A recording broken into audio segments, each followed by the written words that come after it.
Hello everyone, कैसे हैं आप सब। उम्मीद करता हूं आप सब अच्छे होंगे, मस्त होंगे, बेहतर होंगे और आप सभी की पढ़ाई बेहतर चल रही होगी। प्यारे बच्चों, क्लास 12 केमिस्ट्री एनसीईआरटी में आज हम बात करने वाले हैं क्रिस्टल क्षेत्र सिद्धांत के बारे में। बहुत ही सिंपल है, लेकिन इसे बहुत कठिन मानकर बच्चे नहीं पढ़ते हैं। इस लेक्चर को यदि आप चाहो तो 5 मिनट में भी खत्म कर सकते हो, 10 मिनट में भी खत्म कर सकते हो, 20 मिनट में, 1 घंटे में, हो सकता है 4 लेक्चर भी हो जाए फिर भी खत्म ना हो। लेकिन जितना आप इसमें समय देंगे बच्चों, उतना अच्छे तरीके से आपको क्लियर हो पाएगा। आज का थोड़ा सा क्लास लंबा रहेगा, तब चीजें आपके मन में फीड हो पाएगी, है ना। इसके पहले आपने उपसहसंयोजी यौगिक के बारे में अच्छे तरीके से बखूबी से पढ़ा है कि उपसहसंयोजी यौगिक में एक केंद्रीय धातु परमाणु होता है, उसमें लिगेंड आकर के जुड़ते हैं। तो केंद्रीय धातु परमाणु के पास रिक्त कक्षक होने चाहिए ताकि लिगेंड आकर के इलेक्ट्रॉन युग्म दे सके। ठीक है। इसके बाद बर्नर का सिद्धांत आपने पढ़ा है ना, संयोजकता बंध सिद्धांत पढ़ा बच्चों, और थोड़ा सा संयोजकता बंध सिद्धांत से हट करके आपका क्रिस्टल क्षेत्र सिद्धांत आता है। थोड़ा सा बात करते हैं संयोजकता बंध सिद्धांत के बारे में। ये था संयोजकता बंध सिद्धांत, ये कहता था संयोजकता बंध सिद्धांत, संयोजकता बंध सिद्धांत, संयोजकता बंध सिद्धांत। ये संयोजकता बंध जो सिद्धांत था बच्चों, ये कहता था कि आपके पास कोई भी केंद्रीय धातु परमाणु, कोई भी केंद्रीय धातु परमाणु है, जैसे आपके पास मान लीजिए यहां पे कोबाल्ट है बच्चों, इसके साथ मान लीजिए NH3 जुड़ा हुआ है। ठीक है, NH3 जुड़ा है होल 6 से। ठीक है, 2 पॉजिटिव के रूप में है, तो मान लीजिए यहां पे मान लीजिए क्लोरीन है बच्चों, Cl2 है। ठीक है, अभी आप समझो, सिर्फ मैं आपको एक एग्जाम्पल दे रहा हूं। तो संयोजकता बंध सिद्धांत ये कहता था कि कोबाल्ट जो है ये केंद्रीय धातु परमाणु है, इसके पास रिक्त डी कक्षक होने चाहिए, रिक्त कक्षक होने चाहिए, ताकि लिगेंड आकर के इलेक्ट्रॉन युग्म दे दे और आपका उपसहसंयोजी बंध बनाए। लेकिन प्यारे बच्चों, क्रिस्टल क्षेत्र सिद्धांत इसका सीधा अपोजिट है, बोलता है ये उपसहसंयोजी बंध बनते ही नहीं है। एक प्रकार से ये जो आपके पास लिगेंड है बच्चों, या तो ऋणात्मक हो सकता है या तो उदासीन होगा। तो यदि ऋणात्मक है तो डायरेक्ट केंद्रीय धातु परमाणु के पास जाएगा, तो ये धनात्मक की भांति कार्य करेगा और आणिक बंध बनाएगा।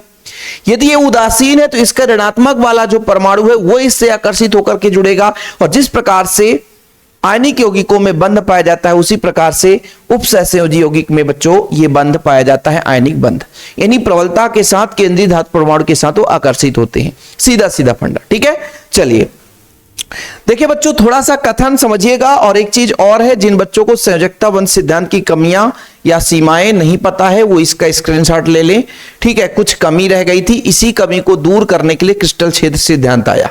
ठीक है, इसी कमी को दूर करने के लिए भाई, आप लोगों को पता है कि जब किसी सिद्धांत में कुछ कमियां पाई जाती है तो नया व्यक्ति आता है और उसके बारे में कुछ शोध करता है।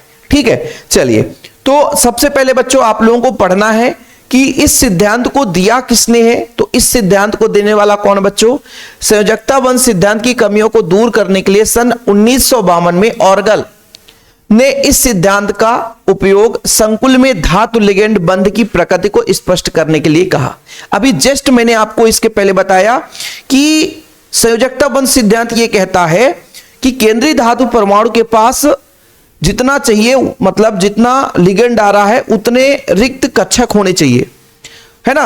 और जो लिगेंड आकर के बच्चों उनके कक्षक के साथ क्या होते हैं? अतिव्यापन। लिगेंड के कक्षक और केंद्रीय धातु परमाणु के कक्षक आपस में अतिव्यापन करते हैं और उपसहसंयोजी बंध बनाता है। लेकिन जो आपका क्रिस्टल क्षेत्र सिद्धांत सीधा सीधा उल्टा हो जाता है कि केंद्रीय धातु परमाणु है, लिगेंड आता है तो या तो हो सकता है ऋणात्मक प्रवृत्ति का होगा, या तो हो सकता है उसमें जो परमाणु है वो ऋणात्मक प्रवृत्ति का होगा, और केंद्रीय धातु परमाणु धनात्मक है, एक प्रकार से वैद्युत आकर्षण बल से बंधे होंगे, और बच्चों वैद्युत आकर्षण बल के कारण उसमें आयनिक बंध होगी एक प्रकार से। ठीक है, तो सीधा सीधा बंध की प्रकृति को चेंज कर दिया गया। संयोजकता बंध में बताया कि उपसहसंयोजी बंध पाया जाएगा, लेकिन क्रिस्टल क्षेत्र सिद्धांत आया बच्चों, सीधा ऑर्गल ने बताया कि उपसहसंयोजी बंध नहीं है बाबू, इसमें जो बंध है एक प्रकार से आणिक बंध की भांति है। ठीक है, तो पहले कथन आपको जरूरी है, क्योंकि एग्जाम में आता है तो कथन, बोर्ड एग्जाम के लेवल से मैं पढ़ाता हूं तो बोर्ड एग्जाम में तथ्यात्मक चीजों को लिखना पड़ता है। ठीक है बच्चों, तो देखिए ऑर्गल ने बताया था कैसे संयोजकता बंध सिद्धांत में कमी थी। जैसे मैंने कहा बच्चों, उसकी कमियों को दूर करने के लिए 1952 में ऑर्गल ने अपना सिद्धांत दिया। कि उपसहसंयोजी यौगिक में किस प्रकार से बंध की प्रकृति, यानी बंध की प्रकृति को स्पष्ट करने के लिए सबसे पहला पॉइंट उन्होंने क्या बताया बच्चों, देखना कि संकुल निर्माण में भाग लेने वाले लिगेंड या तो ऋणायन होंगे या तो द्विध्रुवीय उदासीन अणु होंगे। मैंने आपको क्या बताया कि जो क्रिस्टल क्षेत्र सिद्धांत है इस आधार पर बताया जाता है कि जो आपका केंद्रीय धातु परमाणु बच्चों उसके साथ जो लिगेंड जुड़ता है तो लिगेंड को ऋणात्मक भाग मानेंगे तो वो धनात्मक भाग से आकर्षित होगा, यदि वो उदासीन है तो उस उदासीन परमाणु में एक ऋणात्मक भाग होगा वो आकर के जुड़ेगा। यानी लिगेंड जो है सबसे पहले उन्होंने बताया कि भैया लिगेंड या तो ऋणायन होगा या कि कोई उदासीन अणु होगा, उसमें भी उदासीन जैसे कोई अणु है, परमाणु तो हो नहीं सकता है, उदासीन अणु ही होगा, तो अणु में भी परमाणु है उसका ऋणात्मक भाग जाकर के जुड़ता है बच्चों। ठीक, दूसरा एक संकुल केंद्रीय धातु आयन तथा केंद्रीय धातु आयन को घेरे हुए लिगेंडों का संयुक्त समूह है। मतलब एक जो संकुल होता है उन्होंने क्या बताया, जो एक संकुल है वो आपका एक केंद्रीय धातु आयन और उसके चारों ओर जो लिगेंड आयन जो घेरे हुए हैं उनका एक समूह संकुल कहलाता है। देखो बच्चों पहले पॉइंट में उन्होंने क्या रखा कि जो केंद्रीय धातु परमाणु है उसके साथ जो लिगेंड जुड़ा हुआ है वो लिगेंड या तो ऋणात्मक होगा या तो उदासीन होगा। ठीक है, ये चीज बताया। दूसरे में उन्होंने बताया भैया कि ये जो संकुल यौगिक है ना वो एक बंध बना करके नहीं बल्कि एक केंद्रीय धातु परमाणु आयन है उसके चारों ओर जो लिगेंड आयन है बिल्कुल संयुक्त रूप से जुड़े हुए रहते हैं। धातु आयन तथा लिगेंडों द्वारा संकुल निर्माण के समय में लिगेंड बिंदु आवेश के रूप में अपने ऋणात्मक सिरे की ओर और धातु आयन की ओर अग्रसर होते हैं। मतलब इसको जब हम डायग्राम के माध्यम समझाएंगे कि जब हम बात करते हैं किसी भी उपसहसंयोजी यौगिक में धातु आयन तथा लिगेंडों द्वारा संकुल निर्माण करते समय, यानी धातु आयन और लिगेंड, भाई धातु आयन के चारों ओर एकत्रित रहते हैं तो धातु आयन के पास जब लिगेंड आते हैं इस समय में जो आपका लिगेंड होता है ये बिंदु आवेश के रूप में होता है बच्चों, इसका यह ऋणात्मक सिरा है ना, और धातु आयन की ओर अग्रसर होता है धीरे धीरे। जैसे हम बात कर रहे थे कि केंद्रीय धातु परमाणु है, केंद्रीय धातु परमाणु के पास लिगेंड जुड़ेगा तो लिगेंड आकर्षित होगा या कि पहले बच्चों आपका लिगेंड का ऋणात्मक भाग उस पर जुड़ेगा। ठीक है, समझने की कोशिश करें, धीरे धीरे करके आपको समझाऊंगा। तीसरा पॉइंट ये है बच्चों कि केंद्रीय धातु जब संकुल का निर्माण होता है क्या बोला गया, धातु आयन तथा लिगेंडों द्वारा, धातु आयन और लिगेंड, धातु यानी केंद्रीय धातु परमाणु है, लिगेंड आपस में जब बच्चों जुड़ते हैं तो जो लिगेंड होते हैं वो बिंदु आवेश की भांति है ना केंद्रीय धातु परमाणु की ओर क्या होते हैं, आकर्षित होते हैं। यह चीज बताया गया है।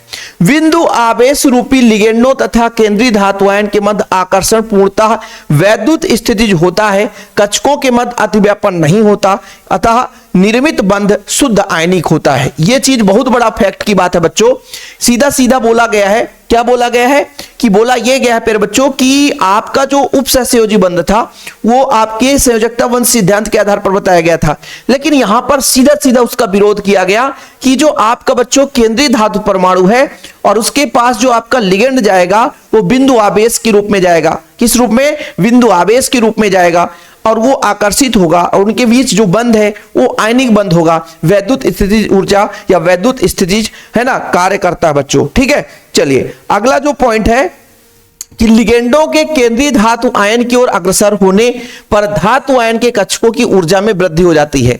मेन यही फैक्ट है बच्चों कि लिगेंड जो है, लिगेंड जब है केंद्रीय धातु परमाणु को, भाई देखो लिगेंड एक परमाणु है उसमें भी कक्षक पाए जाएंगे, केंद्रीय धातु परमाणु है ना, आयन है उसमें भी कक्षक पाए जाते हैं। तो आयन लिगेंड के आयन एक दूसरे को आकर्षित तो हुए, लेकिन जो लिगेंड के आयन मतलब उनके इलेक्ट्रॉन जो होंगे वो केंद्रीय धातु परमाणु के इलेक्ट्रॉन की ऊर्जा को बढ़ाने का काम करते हैं। वो इलेक्ट्रॉन का ऊर्जन कैसे बढ़ेगा बच्चों उस पर हम बात करेंगे, बिल्कुल परेशान ना होना। धातु आयन के सभी कक्षकों की ऊर्जा वृद्धि समान रूप से नहीं होती, लिगेंडों के मार्ग में आने वाले कक्षकों की ऊर्जा अन्य कक्षकों की अपेक्षा अधिक होती है। कहने का तात्पर्य केंद्रीय धातु परमाणु है और लिगेंड आ रहा है, लिगेंड आ रहा है तो ये आकर्षित होते, आयनों के कारण आकर्षित होते हैं। तो लिगेंड के आने से, लिगेंड के आने से उनके कक्षकों की ऊर्जा तो समान है, लेकिन लिगेंड आता है ऊर्जा वृद्धि करता है, लेकिन बच्चों उसके मार्ग में जो जैसे डी कक्षक के 5 कक्षक, डी में मतलब 5 कक्षक होते हैं, उनकी सबकी ऊर्जा सेम नहीं रहती है ना। जब हम वहां पे बच्चों जैसे मान लीजिए लिगेंड जा रहा है, बिंदु आवेश के रूप में लिगेंड जाएगा, लिगेंड जाएगा तो उसके मार्ग में जो कक्षक आएंगे उनकी ऊर्जा बढ़ जाएगी। इसको हम एकदम विधिवत समझाएंगे, बिल्कुल परेशान ना होना। अभी समय थोड़ा समय दो, अभी मैं सिर्फ सारांश पढ़ रहा हूं बच्चों। लिगेंडों के मार्ग का निर्धारण लिगेंड की प्रकृति, धातु आयन की प्रकृति लिगेंड की संख्या द्वारा होती है। यानी लिगेंड के जो मार्ग का निर्धारण है कि किस तरीके से जा रहा है, एक्स अक्ष में जा रहा है, एक्स वाई में जा रहा है, या आपके जेड अक्ष में जा रहा है, तो बच्चों लिगेंड की प्रकृति पर निर्भर करता है। धातु आयन के कक्षक में ऊर्जा वृद्धि में असमानता के कारण धातु आयन के कक्षक भिन्न ऊर्जा समूहों में विभक्त हो जाते हैं। यह विभाजन संकुल की ज्यामिति के अनुरूप विभिन्न प्रकार की होती है। मतलब जो डी कक्षक है बच्चों, वो ऊर्जा के आधार पर वो बढ़ जाते हैं। बिल्कुल परेशान न होना, ये क्रिस्टल क्षेत्र सिद्धांत इसलिए करा रहा हूं बच्चों, क्योंकि एग्जाम में यदि आता है तो फिर आप लोग ये नहीं कहोगे कि सर ये आपने बताया नहीं था, है ना। चलिए क्लियर, तो ये कमियां थी, ये अपना पहला, ये दूसरा। ठीक, चलिए अब बात करते हैं, एक एक पॉइंट पर बात करेंगे, एक एक पॉइंट पर बात करेंगे बच्चों। आप लोगों को थोड़ा सा मैं कहना चाहता हूं कि सबसे पहले इसको समझने के लिए आप लोगों के पास डी कक्षकों की, डी के कक्षक की बात करें बच्चों, डी के कक्षक कितने होते हैं, तो आप बोलोगे सर डी के आपके 5 कक्षक होते हैं। डी के 5 कक्षक होते हैं। कितने कक्षक? 5 कक्षक होते हैं। ठीक है, थोड़ा समझना बच्चों, समय लूंगा, लेकिन मैं गारंटेड कहता हूं कि जीवन में आप लोगों को ये कभी नहीं भूलेगा। डी के 5 कक्षक कौन कौन से बच्चों? डी के 5 कक्षक कौन कौन से, तो अभी हम यहां पे बताएंगे, बिल्कुल निश्चिंत रहें, थोड़ा सा समय दें। डी के 5 कक्षक, डी के 5 कक्षक कौन कौन से? पहला हो गया, दूसरा हो गया, तीसरा हो गया, चौथा और 5वां। जो पहला कक्षक होता बच्चों, इसे बोलते हैं डी एक्स बाय। दूसरा जो कक्षक होता बच्चों, इसे बोलते हैं डी बाय जेड। जो तीसरा कक्षक होता बच्चों, इसे बोलते हैं डी जेड एक्स। जो ये आपका चौथा कक्षक होता बच्चों, इसे बोलते हैं D X square by square. और जो बच्चों लास्ट वाला कक्षक होता है, इसे बोलते हैं डी जेड स्क्वायर। ये आपके पास 5 कक्षक हैं। और पहले तो बच्चों किसी भी डी के बारे में बात करें तो इनकी ऊर्जा लगभग समान है। ये बच्चों पहले के लिए बात की जा रही है, दूसरे के लिए बात की जा रही है, तीसरे के लिए बात की जा रही है, ये चौथे के लिए बात की जा रही है, और ये 5वें के लिए बात की जा रही है, कि टोटल 5 कक्षक हैं। कितने कक्षक पे बच्चों? 5 कक्षक हैं। ठीक है सर, 5 कक्षक हैं, मान गए। अच्छा, यदि हम बात करें इनके आकार की पेरे बच्चों, तो आप सबको पता है कि ये एक्स और वाई के बीच में है, एक्स और वाई के बीच में है। मान लीजिए एक्स अक्ष है बच्चों, ये वाई अक्ष है, तो ये जो डी का आकार होता है, ये डमरू नुमा बच्चों, डमरू नुमा आपका मान लीजिए ये हो गया, ये ऐसा हो गया, और इधर ऐसा हो गया। एक्स और वाई के बीच में है, अक्ष पर नहीं बच्चों, इसका आकार जो बनेगा अक्ष पर नहीं है, एक्स और वाई के बीच में है। जब यदि इसके बारे में बात करते हैं बच्चों, इसके बारे में बात करेंगे, तो यहां पर यदि हम इसका आकार देखते हैं, तो ये आपका बच्चों वाई है। यदि वाई अक्ष है बच्चों, तो ये जेड अक्ष हो गया, है ना, वाई अक्ष और जेड अक्ष। अभी यहां पर समझना, तो इसका जो आकार है बच्चों, तो कुछ इस तरीके से होगा, वाई और जेड के बीच में है।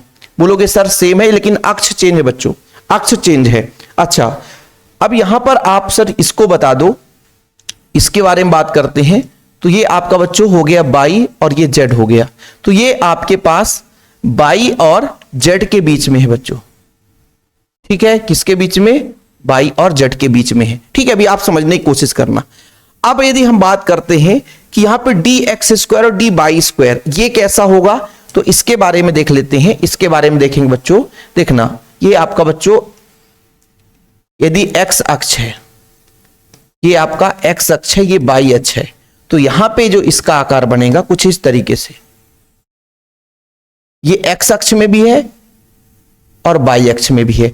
मतलब बच्चों D X square Y square ये अक्ष में है ना। मतलब पहले जो 3 कक्षक हैं वो किसी अक्ष पे नहीं है, वो अक्षों के बीच में स्थित रहते हैं। और यदि बच्चों 3D में यदि हम D X square Y square और डी जेड स्क्वायर की बात करते हैं, तो ये अक्ष पे है बच्चों। अब जैसे मैं बात करता हूं कि यहां पे मान लीजिए आपके पास बच्चों एक्स है, ठीक है, मान लीजिए आपका वाई है और ये जेड है, तो ये जेड में ही रहता बच्चों, जेड में ही रहता है, और कुछ इस तरीके से आपका, ठीक है, और बीच में बच्चों आप लोगों को हो सकता है याद हो, ऐसा कुछ रहता है। ठीक है, मतलब जेड अक्ष में ही रहता है। ठीक, तो ये तीनों चीज आप लोगों ने पढ़ लिया होगा, और नहीं पढ़े तो कोई दिक्कत नहीं है। अभी हम प्लस माइनस के बारे में बात नहीं करते, सिर्फ एक आकार के रूप में आपको समझाना चाहते हैं कि डी कक्षक में बच्चों, अब देखो यहीं पे बात समझ में आएगी। यदि कोई इलेक्ट्रॉन इनके बीच में आएगा, कोई इलेक्ट्रॉन मतलब कोई बिंदु आवेश से बीच में आया, तो बीच वाले की ऊर्जा बढ़ेगी। यदि एक्स अक्ष पर आया बच्चों, एक्स वाई पर आया, तो इसकी ऊर्जा बढ़ेगी। यदि जेड अक्ष पे आए तो इसकी ऊर्जा बढ़ेगी। मतलब जहां पे समझने की कोशिश करिएगा, जो लिगेंड है, लिगेंड के आयन आएंगे और जहां पर आकर के टकराएंगे वहां पे ऊर्जा उसकी बढ़ जाएगी, वहां पे ऊर्जा उसकी बढ़ जाएगी। और बच्चों बढ़ने के कारण ये टूट करके अधिक ऊर्जा वाला अलग होगा बच्चों, कम ऊर्जा वाला अलग हो जाएगा। इस तरीके से ये जो वाला विभाजन वाला भाग है इसे बोल देंगे बच्चों बिपाटन। क्या बोलेंगे बच्चों? बिपाटन। क्या? बिपाटन, यानी डी कक्षकों का क्रिस्टल क्षेत्र में बिपाटन हो जाता है। ठीक है, बिपाटन हो जाता है। ठीक, किसी को कोई प्रॉब्लम नहीं। चलिए थोड़ा सा आगे बात कर लेते हैं। जैसे प्यारे बच्चों देखना, जैसे बात करते हैं आपका है क्रोमियम और NH3 का होल 6, NH3 का होल 6 और 3 पॉजिटिव है। ठीक है, ये अष्टफलकी होता है। कैसा होता है? अष्टफलकी। कैसा होता है प्यारे बच्चों? अष्टफलकी। कैसा होता है? अष्टफलकी होता है। कैसा होता है? अष्टफलकी।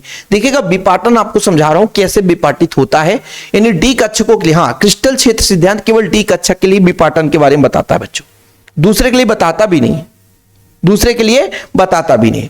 जैसे मान लीजिए यदि मैं बात करता हूं अष्टफलकी कैसे है, तो अष्टफलकी के लिए आप बताओगे कि सर हमारे पास क्रोमियम है। क्या है? क्रोमियम है।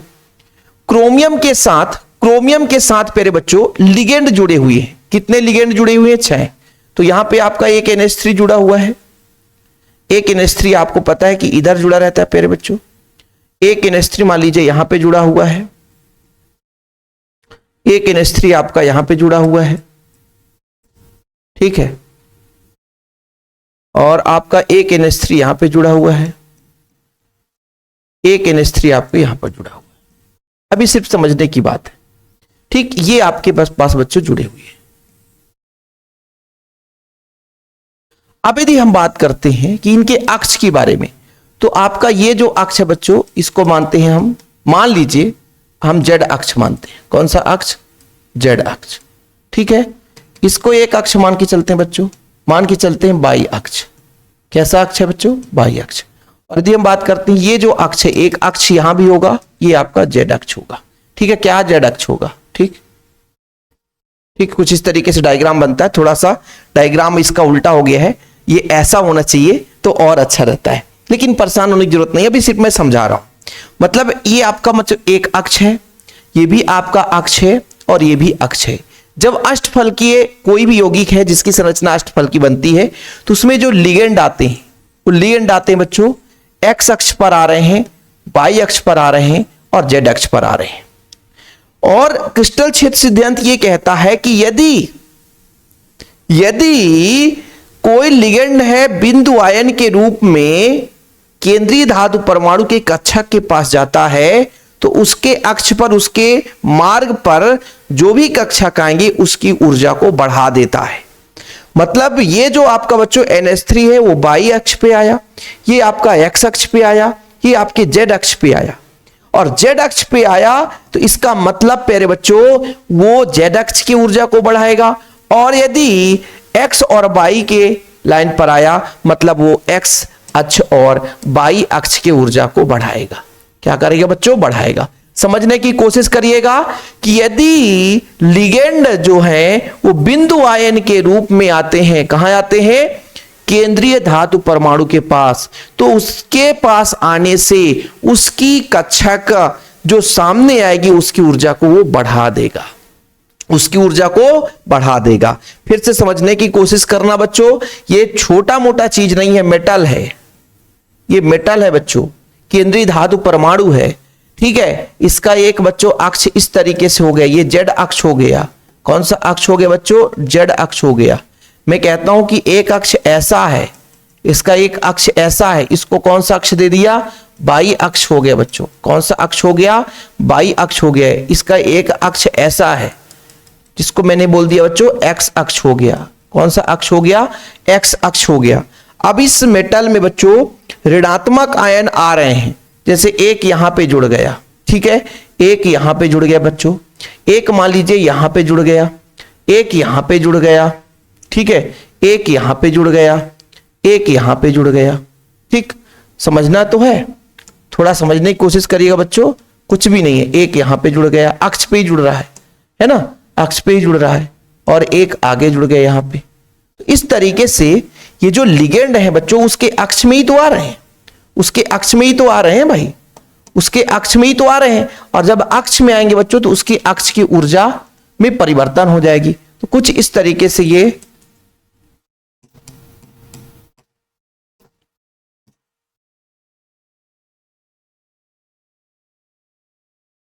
ठीक बच्चों। तो ये अष्टफलकी आप लोगों को सबको पता है भाई, अष्टफलकी कैसे बनता है बच्चों, अष्टफलकी सबको पता है। तो इसके अक्ष पर ये देखो जेड अक्ष पर आया, ये कौन से अक्ष पर आया, ये एक्स अक्ष पे आया, और इसको हमने बाई माना तो बाई अक्ष पर आया।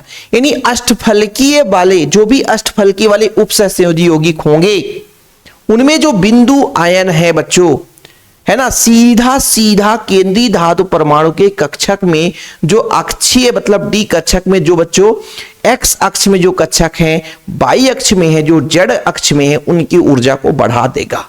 क्या करेगा बच्चों, बढ़ा देगा। थोड़ा सा आप लोग देखो, ऐसा क्यों बोला सर, क्योंकि यदि जो पहले तीन कक्षक के बारे में बात करते हैं तो पहले जो तीन कक्षक है D x by D by Z D Z X, ये अक्षों के बीच में स्थित रहते हैं, और दो कक्षक बच्चों ये अक्ष पर ही स्थित हैं। और जो आपके पास लिगेंड बिंदु आयन के रूप में आ रहे हैं वो अपने मार्ग में जो भी कक्षक आएंगे या इलेक्ट्रॉन आएंगे उनकी ऊर्जा को बढ़ाएंगे। तो हम सिंपल सा बच्चों कि एक्स और बाई अक्ष पे ये कक्षक है और ये जेड अक्ष पर कक्षक है, तो इनकी ऊर्जा को बढ़ा देगा। ठीक है, हो सकता है कथन में आप लोगों ने देखा हो कि धातु आयन के कक्षों में ऊर्जा वृद्धि असमानता कारण, इसके नहीं बच्चों और भी कहीं पे था, है ना। हाँ देखो, लिगेंडों के केंद्रीय धातु आयन की ओर अग्रसर होने पर धातु आयन के कक्षकों की ऊर्जा वृद्धि हो जाती है। और वृद्धि कैसे होती है, जैसे जैसे बच्चों उसके पास आता है तो ऊर्जा वो ट्रांसफर करता है, तो ऊर्जा में वृद्धि हो जाती है। धातु आयन के कक्षकों में ऊर्जा वृद्धि असमानता के कारण इनमें बच्चों दो भागों में भिन्न ऊर्जा के कारण ये दो भागों में बढ़ जाता है। इसी डी कक्षकों के बंटने को बच्चों हम बी पाटन कहते हैं। क्या बोलते हैं प्यारे बच्चों, बी पाटन कहते हैं। तो इतना क्लियर क्रिस्टल क्षेत्र सिद्धांत के बारे में समझ में आ गया होगा कि ये डी कक्षक क्यों बढ़ते हैं, क्योंकि जब लिगेंड आता है तो केंद्रीय धातु परमाणु के कक्षक के सामने बच्चों जाएगा, तो जो कक्षक सामने आ रहा है उसकी ऊर्जा को बढ़ा देगा, फलस्वरूप डी के कक्षक में विपाटन हो जाएगा। क्या हो जाएगा प्यारे बच्चों, विपाटन हो जाएगा। चलिए, एक पेज नहीं है इस पे, मैं भी आपको पेज भी ला करके दिखा दूंगा लास्ट में बच्चों।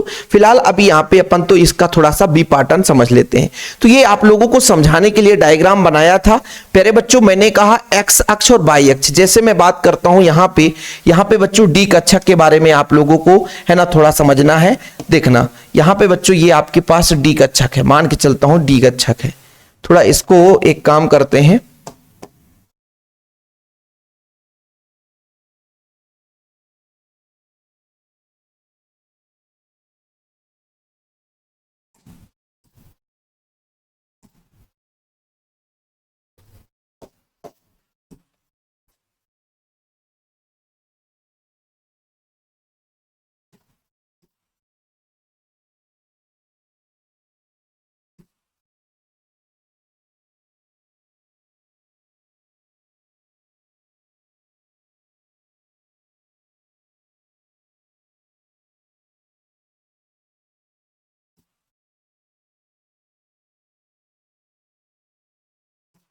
चलो ये जो डी कक्षक है बच्चों, ये कितने कक्षक हैं, 5 कक्षक हैं। कितने कक्षक हैं, बड़े प्यार से अष्टफल के लिए ऐसे उपसहसंयोजी यौगिक जिनकी अष्टफलकीय संरचना है, ऐसे उपसहसंयोजी जिनकी अष्टफलकीय संरचना है बच्चों। कैसी है, अष्टफलकीय संरचना है। ये 5 कक्षक हैं। क्या बच्चों, 5 कक्षक हैं। अब ये भी 5 कक्षक हैं। जैसे ही लिगेंड इनके पास आता है तो इनकी ऊर्जा में वृद्धि होती है। इनकी ऊर्जा में क्या होती है बच्चों, वृद्धि होती है। इनके ऊर्जा में थोड़ी सी वृद्धि हो गई। ठीक है सर। अब वृद्धि होने के बाद, वृद्धि तो होता है, लेकिन बच्चों इसमें मैंने ये बोला कि जैसे अष्टफल की है तो ये पहला तो आपका क्या बच्चों, डी एक्स बाय, दूसरा डी बाय जेड, तीसरा dz(x), चौथा dx² फिर ये dz²। तो प्यारे बच्चों यहां पे अष्टफलकीय यौगिकों में जो केंद्रीय धातु परमाणु के पास लिगेंड आते हैं वो अक्ष पर अटैक करते हैं, और अक्ष पर अटैक होने के कारण अक्ष वाले कक्षकों की ऊर्जा बढ़ जाएगी। तो ये इसमें से आप लोग यदि डायग्राम बनाओगे तो इसी में दो भागों में बांट सकते थे, लेकिन पहले तो आ रहा है तो सभी कक्षक प्रभावित होंगे, तो उनमें बच्चों ऊर्जा बढ़ेगा, इसलिए इसको थोड़ा सा आगे हमने बढ़ा दिया। अब ये दो भागों में बढ़ता है बच्चों, ये दो भागों में बढ़ता है। एक तो जिसकी ऊर्जा ज्यादा होगी, जैसे आप लोगों को पता है कि बच्चों ये dx² dz², ये दो कक्षक, लास्ट के दो कक्षक है, इनकी ऊर्जा ज्यादा होगी, इसलिए इसको ऊपर अपन ने दर्शा दिया। और नीचे जो है बच्चों इनकी ऊर्जा थोड़ी सी कम होगी, इसलिए तीन कक्षक को नीचे कर दिया। यानी ये जो आपका बच्चों dx² है, और ये बच्चों आपका dz² है। ये आपका पहला है dx/d/z और dz(x). दो क्षेत्रों में क्यों विपाटित हुआ? बार बार कहता हूं कि भाई लिगेंड जो है केंद्रीय धातु परमाणु के पास आते हैं, जब आते हैं बच्चों तो उनके मार्ग में जो भी कक्षक आएगा उनका ऊर्जा बढ़ जाएगा। तो प्यारे बच्चों सिंपल है, ये अक्ष वाले अक्ष पर लिगेंड आ रहे हैं तो अक्ष की ऊर्जा बढ़ेगी, अर्थात बच्चों dx² dz, लास्ट के दो कक्षकों की ऊर्जा बढ़ेगी, इसलिए इसका नाम बोलते हैं बच्चों Eg, इनका नाम बोलते हैं Eg। क्या बोलते हैं? Eg, और इनका नाम बोलते हैं बच्चों T2G। ठीक है, T2G। अब यदि इनकी ऊर्जा स्तर की बात करें तो इन दोनों का डिफरेंस रहता है प्यारे बच्चों, इन दोनों का डिफरेंस रहता है। इनमें थोड़ा सा, इनमें बच्चों अधिक ऊर्जा है और नीचे वाले में कम ऊर्जा है, इन दोनों में डिफरेंस रहता है, और यही क्रिस्टल क्षेत्र सिद्धांत है और कुछ है नहीं भाई। जैसे मैं कहता हूं, इसको बच्चों अपन दर्शाते हैं टोटल एनर्जी, यहां पे इसको हम टोटल एनर्जी को ऐसा डेल्टा नॉट से दर्शाते हैं कि टोटल दोनों में डिफरेंस कितना है, डेल्टा नॉट से। और यदि बच्चों बात करते हैं एक भाग है तो 0.4 ऊपर वाला होता है, 0.6 ऊपर वाला होगा, 0.4 नीचे वाला होगा, क्योंकि इसकी ऊर्जा कम होगी। तो ये बच्चों थोड़ा सा इसको और अधिक आप लोग ऐसा कर लेना, तो क्योंकि इसकी ऊर्जा थोड़ी ज्यादा होगी बच्चों, इसकी ऊर्जा थोड़ी ज्यादा होगी, है ना, इसकी ऊर्जा थोड़ी ज्यादा होगी, तो इसकी ऊर्जा थोड़ी ज्यादा है बच्चों, इसलिए यहां पे जो गैप होगा वो 0.6 डेल्टा नॉट, इसकी जो ऊर्जा गैप है बच्चों 0.4 डेल्टा नॉट। ठीक, ये दो भागों में संयोजित हो गया। ठीक, इसका जो टोटल भाग है बच्चों डेल्टा नॉट, यानी एनर्जी, यानी डेल्टा नॉट का दो भाग हो गया, इसका ज्यादा भाग हो जाता है और इसका कम हो जाता है बच्चों।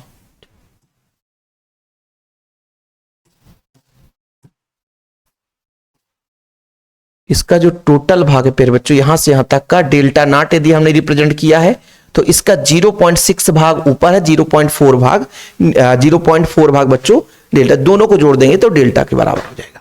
यानी इधर वाला भाग अधिक है, इधर वाला भाग, इनमें कम ऊर्जा अंतर है, इसमें ज्यादा ऊर्जा का अंतर, क्योंकि इन्होंने ऊर्जा प्राप्त कर लिया किससे? लिगेंडों से। ठीक है, अब बच्चों जब लिगेंड आते हैं, देखो जब उपसंयोजी सिद्धांत संयोजकता वंश सिद्धांत आप लोगों ने पढ़ा था कि प्रबल लिगेंड क्षेत्र आएगा, यदि प्रबल लिगेंड क्षेत्र आता है तो इलेक्ट्रॉन का युग्मन हो जाता है। इलेक्ट्रॉन का युग्मन क्यों हो जाता है बच्चों? जैसे मान लीजिए लिगेंड आया है ना, इनकी ऊर्जा बढ़ गई, दो भागों में बट गया, यदि बच्चों उसको खर्च करने के लिए कम ऊर्जा है उसके पास तो यहीं पे आकर जमा हो जाएगा, यहां जाने की कोशिश नहीं करेगा।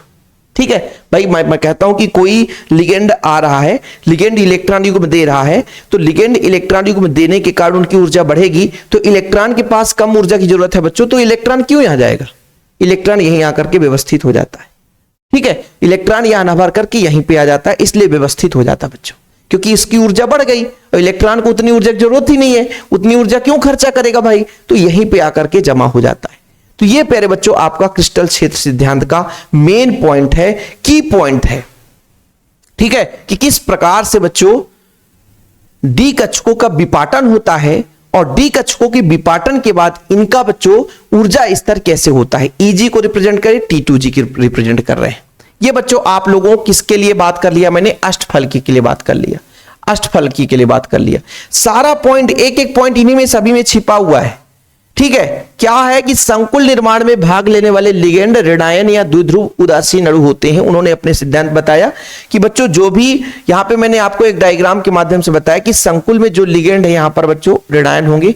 यदि मान लीजिए NH3 जुड़ा हुआ है, NH3 क्या जुड़ा, NH3, तो इसको तोड़ोगे बच्चों तो नाइट्रोजन ये आपका ऋणात्मक भाग होगा। कैसा भाग होगा, ऋणात्मक भाग होगा।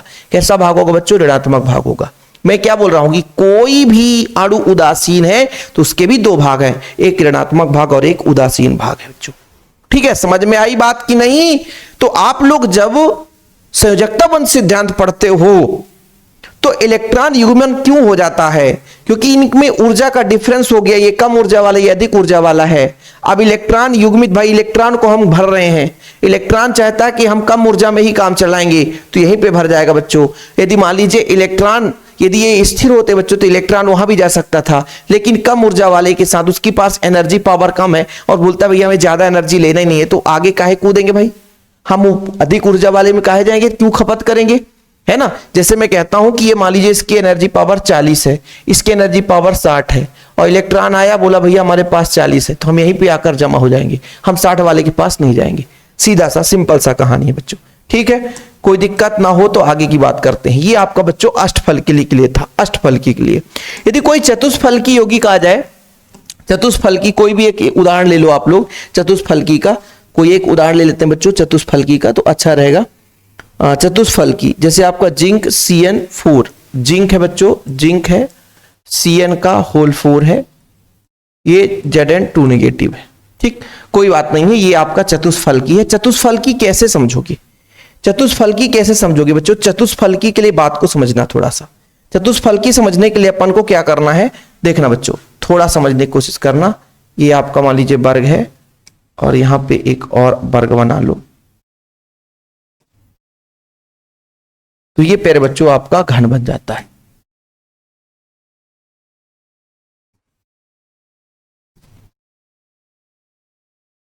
ठीक सर, अब मैं कहता हूं कि इस पे आयन देता हूं। एक यदि यहां पे आयन है तो इसको छोड़ दो, यहां पे आयन लगा दो।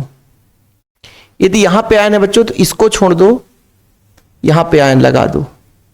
ठीक है, और यदि आप लोग बच्चों इसके बाद इसको छोड़ दो तो यहां पे आयन लगा दो। एक के बाद एक आयन छोड़ना है और एक को लगाना है। ठीक है, ये आपका आयन हो गया। ठीक, और मेटल आपका यहां पे बच्चों, मेटल आपका यहां पे प्लस के रूप में है, मान लीजिए N पॉजिटिव है। तो अब इसमें भी 3 अक्ष होंगे। 3 कौन सा अक्ष होगा? एक तो ये अक्ष हो गया, एक तो ये अक्ष हो गया बच्चों। ठीक है, एक आपका ये अक्ष हो गया, 2 अक्ष हो गए। तो गड़बड़ तो नहीं लग रहा है? गड़बड़ हो गया सर, 2 अक्ष।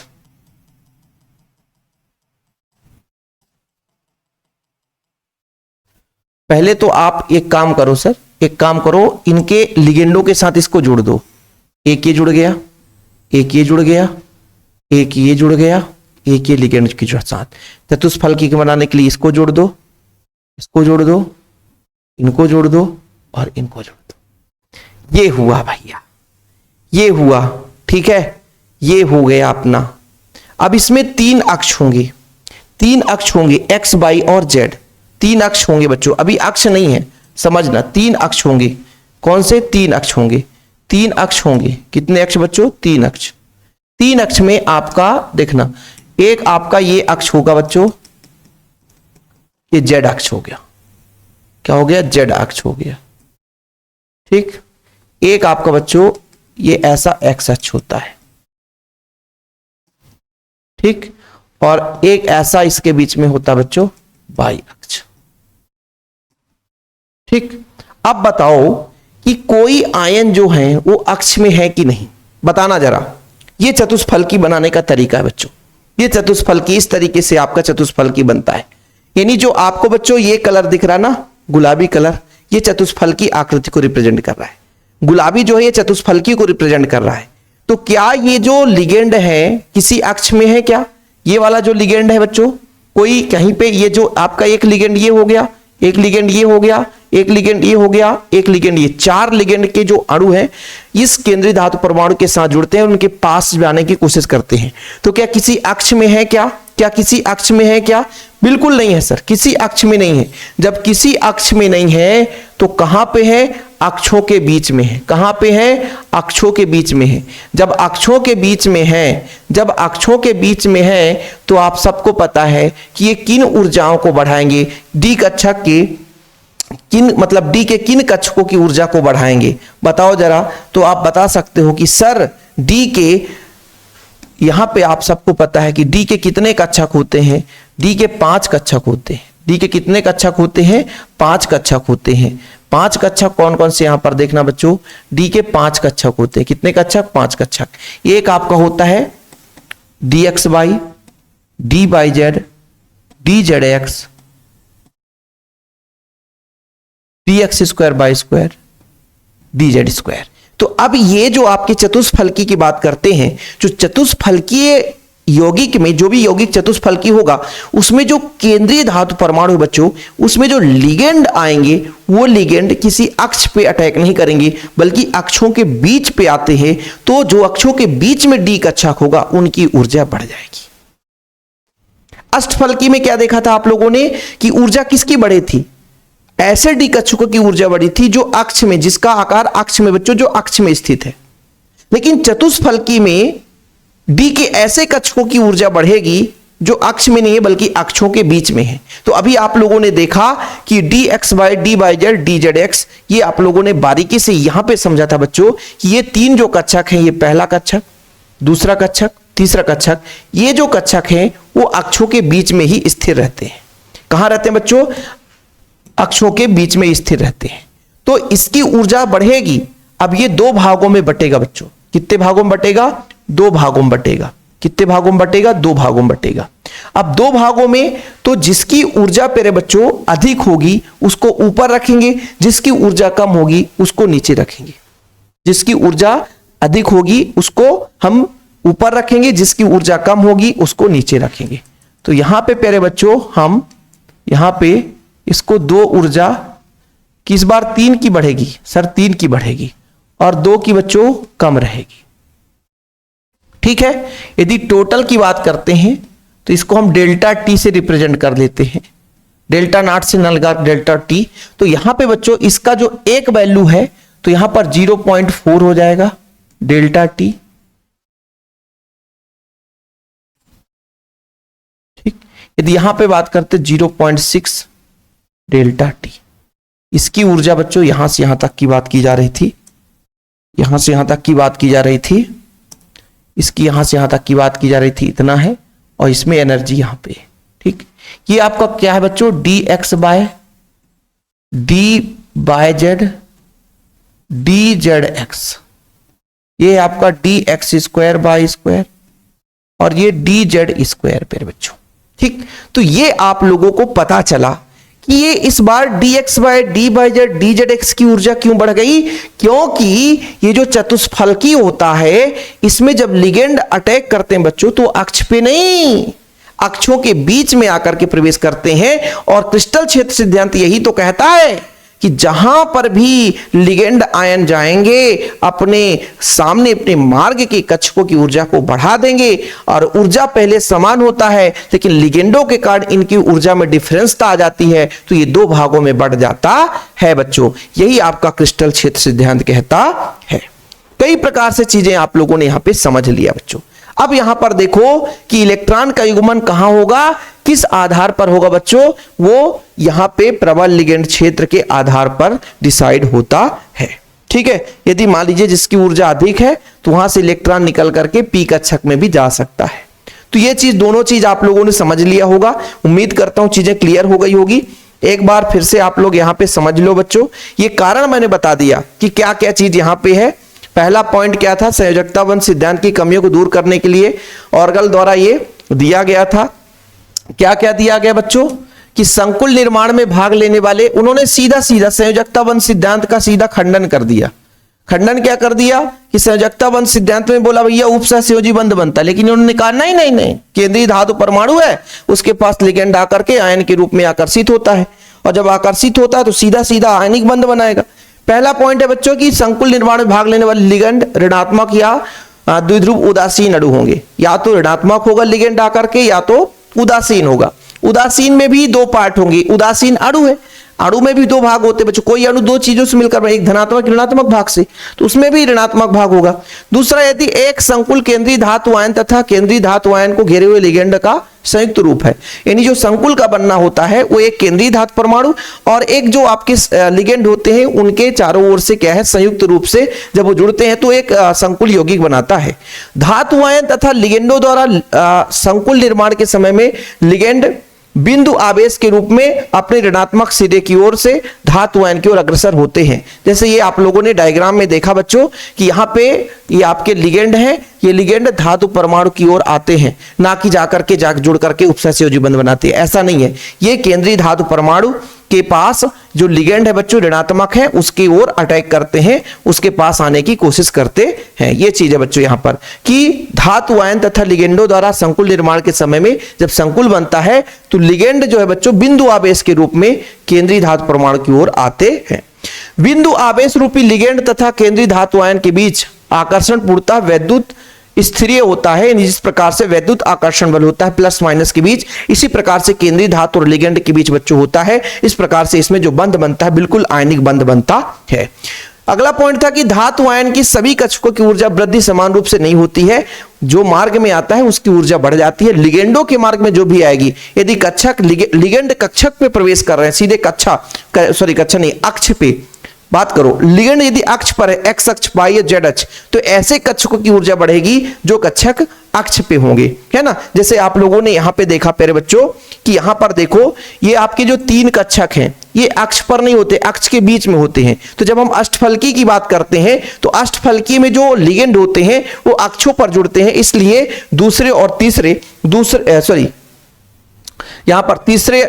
चौथे और पांचवें की ऊर्जा बढ़ जाती है, जिसे ईजी से रिप्रेजेंट करते हैं बच्चों। और नीचे जो है जिसकी ऊर्जा कम होती है उसके अपेक्षा उसे T2G से रिप्रेजेंट करते हैं। ठीक है, चीजें क्लियर। और यहां पर आप लोगों ने क्या समझा कि यहां पर अक्ष पर नहीं प्रवेश कर रहे हैं बल्कि अक्षों के बीच में जो है वो लिगेंड बिंदु आवेश के रूप में, बिंदु आयन के रूप में प्रवेश करते हैं। तो इस बार जो ऊर्जा बढ़ेगी ऐसे कक्षकों की ऊर्जा बढ़ेगी जो अक्षों के बीच में होंगी। ठीक है, चीजें क्लियर। और भी कोई पॉइंट था कि लिगेंड के मार्ग में निर्धारण लिगेंड की प्रकृति पर निर्भर करता है बच्चों, है ना। चलिए, धातु आयन के कक्षकों की ऊर्जा वृद्धि में असमानता के कारण धातु आयन के कक्षकों को भिन्न ऊर्जा में विभक्त हो जाती है और यह विभक्त होने की घटना बच्चों विपाटन कहलाता है। और इसी कारण से इलेक्ट्रॉन अपने आप में व्यवस्थित हो जाते हैं। प्रबल लिगेंड क्षेत्र के उपस्थित होने पर बच्चों, प्रबल लिगेंड क्षेत्र के उपस्थित होने पर, है ना, क्या होता है कि इलेक्ट्रॉन जो है अपने यहाँ पे, जैसे मान लीजिए यहाँ से इलेक्ट्रॉन इसकी ऊर्जा बढ़ गई तो यहाँ पर ये स्थायी रूप से विद्यमान हो सकता है, कन्वर्ट हो सकता है। तो ये क्रिस्टल क्षेत्र सिद्धांत था। थोड़ा सा क्लास लंबा चला क्योंकि मैंने पहले ही बता दिया था कि आज का क्लास लंबा होगा। और ये कुछ कमियां थी बच्चों इनकी, संयोजकता वन सिद्धांत की कमी ये थी कि इन्होंने प्रकाश की अवशोषण स्पेक्ट्रम के बारे में व्याख्या नहीं कर पाए। उपसहसंयोजियों के चुंबकीय गुण की व्याख्या नहीं की जा सकती थी बच्चों। एक प्रकार से मुख्य रूप से यह सहसंयोजी अंक 4 वाले यौगिकों की आकृति चतुष्फल की होगी या वर्ग समतली, ये निर्धारण नहीं कर सके, है ना। यह प्रबल एवं दुर्बल लिगेंडों में अंतर नहीं कर पाए। तो ये इनकी कुछ कमियां थी। यदि कभी एग्जाम में आ जाए, क्योंकि मैक्सिमम टॉपिक तो हट गए हैं, उपसहसंयोजी यौगिक से ही सारे के सारे टॉपिक, है ना, एग्जाम में पूछे जाएंगे। तो इसलिए बच्चों आप लोगों से गुजारिश है कि ऐसे टॉपिक आप लोग थोड़ा सा अच्छे से तैयार कर लें। ओके, फिलहाल अभी के लिए इतना ही। वीडियो थोड़ा सा लंबा चला, उम्मीद करता हूं कि चीजें क्लियर हो गई होगी बच्चों। जय हिंद, वंदे मातरम।